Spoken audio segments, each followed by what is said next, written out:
उसने निकाह कर लिया। 20 कनीज़ाएं उस बीबी के पास थी खिदमत करने के लिए, रोटी देने के लिए, कपड़ा देने के लिए, लेकिन वो हर वक्त रोती रहती थी, हर वक्त रोती।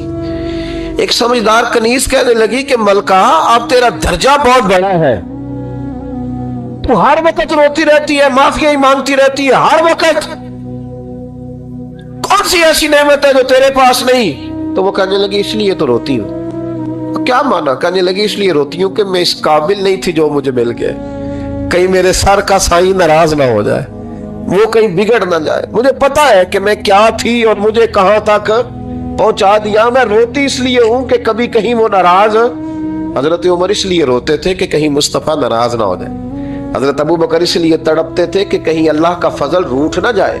ये जो मौला अली अपने कमरे में बैठ के जोर जोर से इस्तिगफार पढ़ते, तो इसलिए नहीं कि बड़े पाप थे जिनकी माज़अल्लाह माफी मांगते थे, इसलिए कि रब रसूल कहीं नाराज ना हो। खशियत थी कि जहां हम पहुंचे हुए कहीं वहां से वापिस इस्तिगफार बंदे की अल्लाह से सुलह करा देता है, बंदे की रब से सुलह हो जाती है जब इस्तिगफार। देखे ना, बड़ी सादी सी बात है कि दो भाई नाराज हो तो बड़ा कहता है इसने मेरी बेअदबी बड़ी की, तो छोटा अगर पास आ जाए और पैर पकड़ ले के चल यार माफ कर दे, तेरा भाई नहीं। पता क्या होता है? सिर्फ माफी नहीं मिलती, हाँ हाँ सिर्फ माफी नहीं, छोटे ने बेअदबी कर दी, बड़े को तकलीफ हुई, बात जब आगे बढ़ी ना तो बड़े ने शिकवा किया। जब लोगों ने छोटे को समझाया तो छोटा जब माफी मांगता, इधर देखो मेरी तरफ, जब छोटा माफी मांगता है ना उठ के जाता है और बड़े के पैर पकड़ता है तो निरा माफ नहीं करता, बड़ा रो भी पड़ता है, बड़ा रो भी पड़ता है। और वो कहता है कि वो मैं और तू अम्मा के पास इकट्ठे बैठते, एक बाप की मोटरसाइकिल पे इकट्ठे बैठते, तो तेरा और मेरा रिश्ता यार तूने ये क्यों? वो जो आंसू निकलते हैं ना, वो दर्द होता है, वो कैफ होता है, वो सोज होता है, वो लज्जत होती है, वो प्यार होता है। रब कहता है तू माफी मांग, इन्नहु काना गफ्फारा, तू माफी मांग, मैं तुझे माफ भी करूंगा, तेरे ऊपर रहमत भी फरमाऊंगा, तेरे करम नवाजी भी करूंगा, तुझे नवाज दूंगा, तुझे अता करूंगा।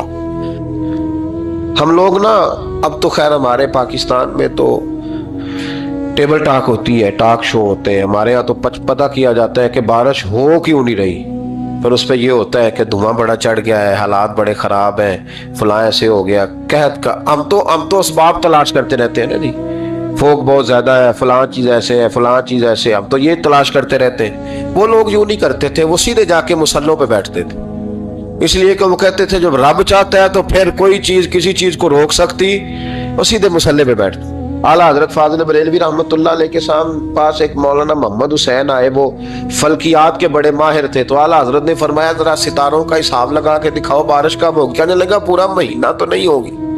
तो आला हजरत रहमतुल्लाह अलैह फरमाने लगे कहो कि मेरा इल्म कहता है महीना नहीं होगी, अल्लाह चाहे तो अभी हो सकती है।